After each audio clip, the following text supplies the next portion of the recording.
বড় বন্ধ করবে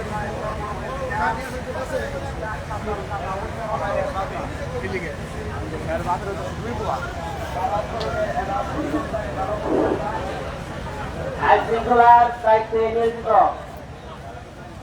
জমির ভাই গরু আর গরু গেটের সামনে, আমাদের বাউন্ডারির গেটের সামনে একজন লোক দাঁড় করেছেন। আজকে এখানে যে সকল জামালপুর চৌরাস্তা বের হয়ে যায় গরু দেখা যাবে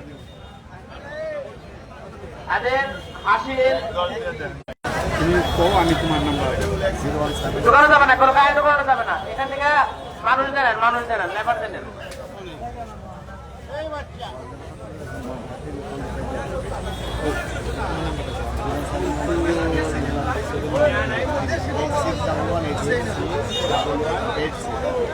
এই মহিষ কোনো ফেরত হবে না, এখন সন্ধ্যার পর ফেরত। পশু ডাক্তারের প্রয়োজন হলে 1 নম্বর কাউন্টারে যোগাযোগ করবে। আমাদের কাউসার ভাই আসলে পশু ডাক্তার 1 নম্বর কাউন্টারে এসে কাউসার ভাইয়ের সাথে যোগাযোগ করবে। প্রত্যেক কাউন্টারে ওনার নাম্বার দেওয়া আছে, কাউন্টারে যোগাযোগ করলে তাকে পেয়ে যাবেন।